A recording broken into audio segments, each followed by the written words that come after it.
Hello and welcome to our YouTube channel quick prep. My name है शाहरुख सैफी। तो बच्चों, आज की इस वीडियो में हम करेंगे अपना 11th क्लास की सोशियोलॉजी से रिलेटेड चैप्टर नंबर 3, जिसका नाम है सामाजिक संस्थाओं को समझना।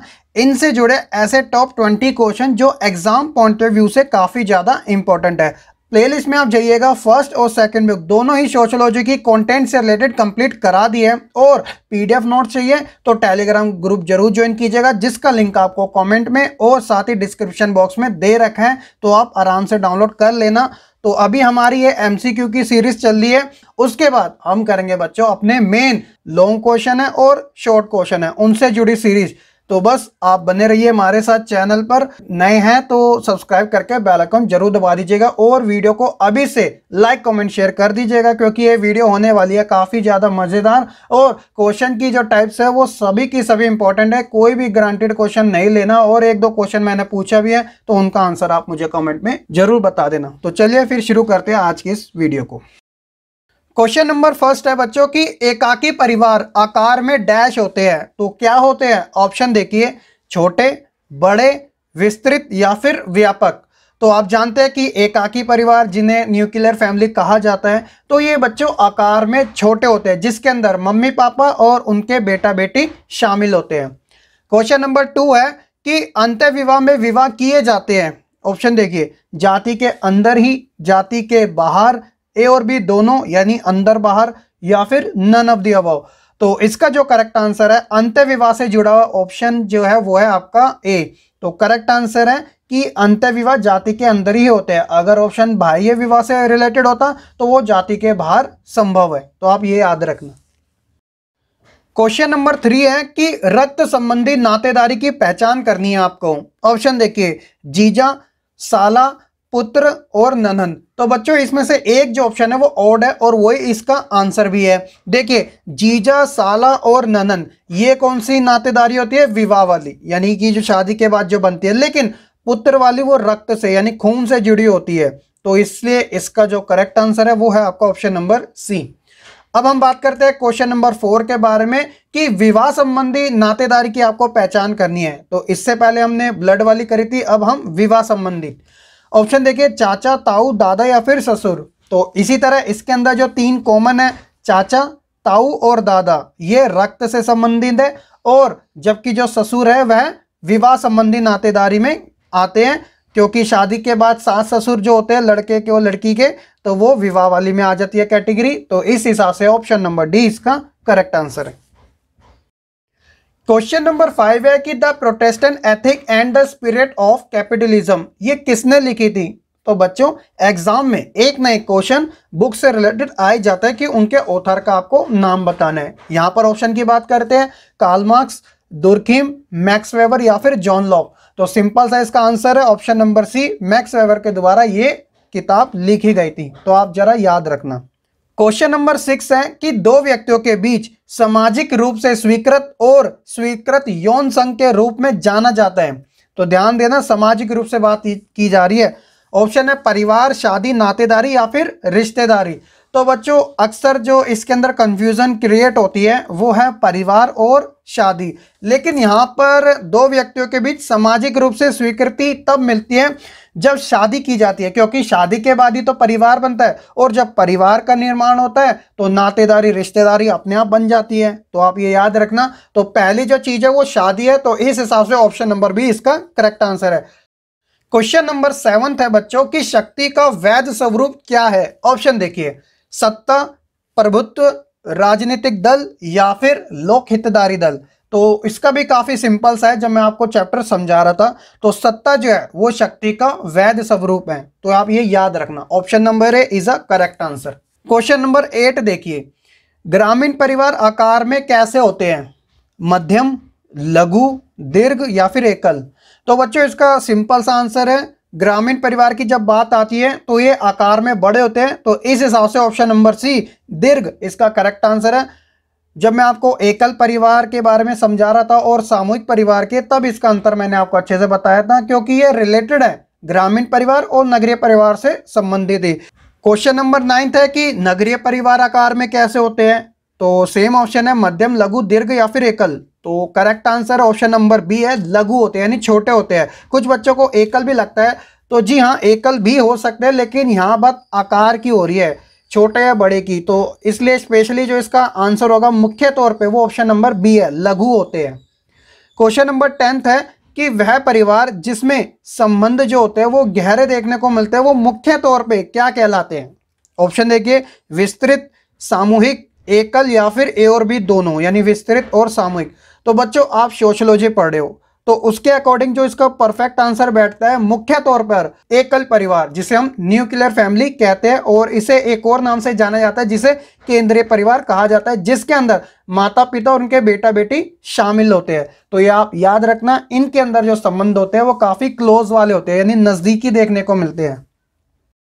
क्वेश्चन नंबर 11 है कि राज्य विहीन समाज वह है जहां पर अनौपचारिक संस्था का अभाव हो, औपचारिक संस्था का अभाव हो, आदर्श समाज हो या फिर सुशासन हो।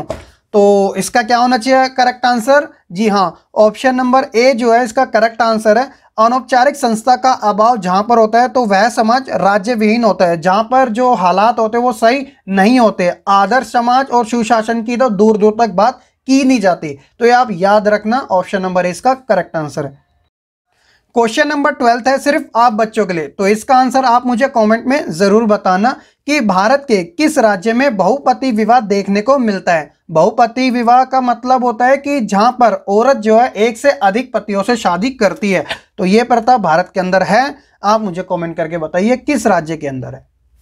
क्वेश्चन नंबर 13 है कि चुनाव लड़ने की स्वतंत्रता किस प्रकार का नागरिक अधिकार है, यानी सिविल राइट है। ध्यान देना, ऑप्शन ए कहता है सामाजिक, बी बात करता है आर्थिक, सी बात करता है राजनीतिक और डी बात करता है इनमें से कोई नहीं। तो सिंपल सा हो जाता है, क्योंकि चुनाव लड़ना राजनीति के संदर्भ में गिना जाता है, तो इस हिसाब से ऑप्शन नंबर सी इसका करेक्ट आंसर हो जाता है।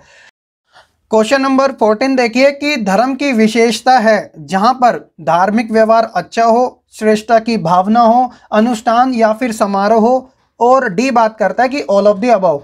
तो काफी सिंपल सा हो जाता है। जी हाँ, ऑप्शन नंबर डी जो है वो करेक्ट आंसर है कि धार्मिक व्यवहार भी अच्छा होता है, श्रेष्ठता की भावना होती है, अनुष्ठान समारोह होते ही रहते हैं। क्वेश्चन नंबर 15 है कि इनमें से शिक्षा प्रणाली की खामी हो सकती है। ऑप्शन देखिए, पाठ्यक्रम, महंगी शिक्षा, फिजूल खर्ची या फिर ऑल ऑफ द अबव। तो जब मैं आपको शिक्षा प्रणाली के संदर्भ में बता रहा था कि इसकी क्या क्या खामियां हैं यानी कमियों के बारे में, तो इसके अंदर पाठ्यक्रम, महंगी शिक्षा, फिजूल खर्ची, ये तीन ऑप्शन आए थे। तो इस हिसाब से ऑप्शन नंबर डी इसका करेक्ट आंसर हो जाता है। पाठ्यक्रम का मतलब बच्चों ये है कि जो अभी के समय जो करिकुलम दिया जाता है वो इतना असरदार नहीं है, इसके अंदर चेंजेस होना ज़रूरी है। और मैंने आपको बताया था कि जो नई एजुकेशन पॉलिसी आई है वो इसी को ध्यान में देखकर आई है। तो ये सारी चीज़ें चैप्टर के अंदर काफ़ी डीप तरीके से आपको बताई गई थी। तो अगर आपने चैप्टर नहीं देखा तो कोई बात नहीं, आप प्लेलिस्ट में देख लेना, सभी के चैप्टर के लिंक आपको मिल जाएंगे, वो भी एक सीक्वेंस तरीके से। क्वेश्चन नंबर 16 है कि अनौपचारिक शिक्षा की आपको पहचान करनी है, यानी कि अनऑफिशियल वाली। ऑप्शन देखिए, निरंतर शिक्षा, स्कूली शिक्षा, निश्चित पाठ्यक्रम या फिर पाठ्यक्रम के अनुसार शिक्षा। तो औपचारिक और अनौपचारिक शिक्षा दोनों के बारे में मैंने आपको अंतर करके समझाया था। तो जिस बच्चों ने चैप्टर को देखा होगा उसको अंडरस्टैंडिंग काफ़ी अच्छी होगी।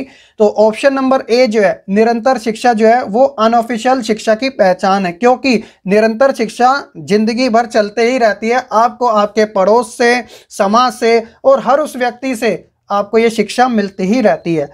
वहीं बात करते हैं औपचारिक शिक्षा की, यानी कि ऑफिशियल एजुकेशन की। तो ऑप्शन देखिए इसके, रोजमर्रा के अनुभव, पाठ्यक्रम के अनुसार शिक्षा, व्यक्तियों के विचार या फिर निरंतरता शिक्षा।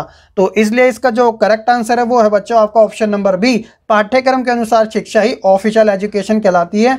तो अभी के समय जो आप अपना सिलेबस कर रहे हो वो भी तो पाठ्यक्रम के अकॉर्डिंग ही डिसाइड किया गया है, वो आपकी औपचारिक शिक्षा है। तो ये आप याद रखना, जबकि रोजमर्रा के अनुभव, व्यक्तियों के विचार, निरंतर शिक्षा ये सब अनऑफिशियल है, जो आपको हर दिन नए नए तौर पर मिलती ही रहती है। क्वेश्चन नंबर 18 है कि वह परिवार जिसमें सत्ता पिता के हाथ में होती है। तो ये तो हर बच्चा मेरे हिसाब से जानता ही होगा, फिर भी एग्जाम में ये पूछ ली जाती है। ऑप्शन देखिए, पितृसत्ता, पितृस्थानिक, बहुपति या फिर नन ऑफ द अबव। तो सिंपल सा इसका आंसर है option number A correct answer है। लेकिन अगर पितृस्थानिक की बात की जाए तो बच्चों ये वो होता है जहां पर जो शादी का जोड़ा होता है ना, वह अपने यानी जो लड़का होता है उसके पिता के घर में रहता है, और आज के समय ये जो व्यवस्था है वह हर घर में देखने को मिलती है। अगर बात यहाँ पर मातृ स्थानिक की होती तो इसमें जो जोड़ा है शादी का वह लड़की के मम्मी पापा के साथ रहता है, तो जिसे हम घर जमाई भी कहते हैं। तो ये आप याद रखना सभी चीज़ों के बारे में।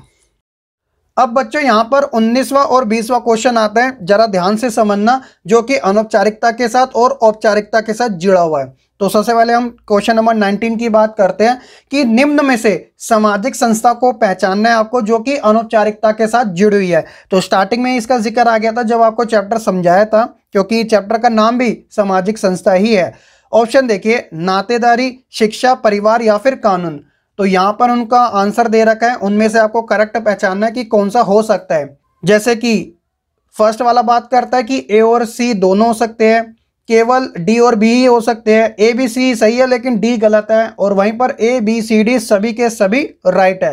तो आपको जरा अनौपचारिकता के बारे में मैं बता देता हूं, जो कि सामाजिक संस्था है, जैसे कि नातेदारी और परिवार, ये अनौपचारिक सामाजिक संस्था में जुड़ी जाती है। तो इस हिसाब से इसका जो करेक्ट आंसर है वो है आपका ऑप्शन नंबर ए, केवल ए और सी ही सही है। लास्ट क्वेश्चन है कि निम्न में से सामाजिक संस्थाओं को आपको पहचानना है जो कि औपचारिकता के साथ जुड़ी है। तो इसके भी सेम ऑप्शन है, बस ये है कि डी वाले में विवाह आ चुका है। तो देखिए, परिवार, शिक्षा, कानून या फिर विवाह, तो यहाँ पर उनके ऑप्शन दिए गए हैं, करेक्ट पहचानना है। तो ध्यान देना, जब औपचारिकता की बात आती है सामाजिक संस्था में तो शिक्षा और कानून ये ऑफिशियल तरीके से जुड़े होते हैं सामाजिक संस्था में। तो इस हिसाब से ऑप्शन नंबर डी, बी और सी केवल सही है, बाकी सब गलत है औपचारिक शिक्षा में। तो आप जरा ध्यान रखना, ये छोटी छोटी मिस्टेक एग्जाम में हो जाती है अक्सर बच्चों से, लेकिन आपको अपनी अंडरस्टैंडिंग बिल्कुल साफ रखनी है, कोई भी कंफ्यूजन क्रिएट नहीं होने देना है, ठीक है। तो ये थे बच्चों आपके टॉप 20 क्वेश्चन चैप्टर नंबर 3 से जुड़े। आई होप कि आपको काफ़ी अच्छे लगेंगे। तो आप प्लीज़ वीडियो को लाइक, कमेंट, शेयर करना बिल्कुल ना भूलिएगा, और साथ ही चैनल पे नए हैं तो सब्सक्राइब करके बेल आइकन दबा दीजिएगा, क्योंकि आने वाले समय में आपको शॉर्ट क्वेश्चन और लॉन्ग क्वेश्चन की भी वीडियो जल्द ही देखने को मिलेगी। बहुत सारा हमने सिलेबस भी कंप्लीट कर लिया है सोशियोलॉजी का, तो बस आप ऐसे ही बने रहे। और बच्चों एक खास बात, टेलीग्राम ग्रुप को जरूर ज्वाइन कर लीजिएगा, क्योंकि पीडीएफ जो नोट्स है वहीं पर ही अवेलेबल कराए जाएंगे। लिंक आपको डिस्क्रिप्शन में दिया गया है। तो चलिए फिर आज की इस वीडियो में इतना ही, मैं मिलता हूं आपको फिर एक नई वीडियो के साथ। खत्म, bye bye, tata, goodbye, गया।